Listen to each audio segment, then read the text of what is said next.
Le ministre sortant de la Communication et Médias était ce vendredi dans les installations de Téléconsult pour palper du doigt le travail qui se fait dans ce service de contrôle de médias. Satisfait, Jolino Makelele a appelé les responsables de médias au respect des normes de conformité et de payer des impôts pour permettre au gouvernement de mieux assainir ce secteur. Assainir le secteur de l'audiovisuel en RDC, l'une des missions du ministère de Communication et Médias. Le ministre sortant, Jolino Makelele, a visité les installations de la Téléconsult ce vendredi pour s'assurer du travail qui se fait. De la salle de contrôle à la diffusion en passant par la salle de machine, le ministre s'est félicité du travail. Jolino Makelele appelle les médias congolais à respecter les règles de conformité et payer des taxes pour enflouer les caisses de l'État afin de permettre au gouvernement non seulement d'assainir le paysage audiovisuel, mais aussi de répondre à d'autres charges. Nous avons tenu à ce que tous les opérateurs des médias, en particulier les éditeurs des programmes, puissent être en ordre avec l'État. Être en ordre, c'est d'avoir les documents qui permettent d'être dans le paysage audiovisuel, c'est-à-dire l'avis favorable ou l'avis d'opportunité délivré par le ministre. Ensuite, être en situation de payer ce qui est dû à l'État. Et je suis heureux de constater qu'à la suite de la campagne que j'ai menée auprès des opérateurs concernés, les caisses de l'État sont renflouées.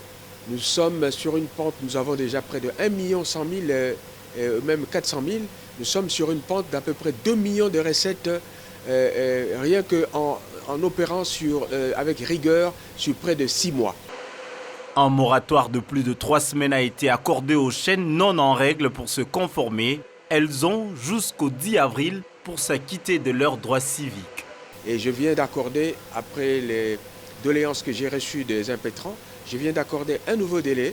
C'est les impétrants ou les éditeurs de programmes qui ont fait ces gestes-là en ayant le document du ministre de la Communication et en payant la DGRAD, et ceux qui ont brûlé les étapes, entre guillemets, qu'ils se mettent en ordre avant le 10 avril, sinon on n'aura d'autre choix que de déconnecter. Le gouvernement congolais a mis en place un fonds spécial pour aider la presse, confirmation du ministre Jolino Makelele.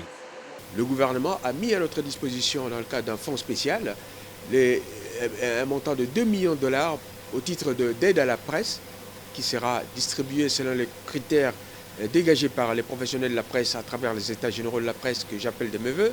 En même temps, nous avons reçu également pour ces états généraux une enveloppe de près de 200 000 dollars sur les 450 que nous avons sollicités, ce qui est de bon augure et qui veut dire en d'autres termes que le gouvernement prend conscience de ce que ce service, ce ministère, s'il est dirigé comme il le faut, avec nationalisme, avec professionnalisme, il va produire ce dont le Congo a besoin.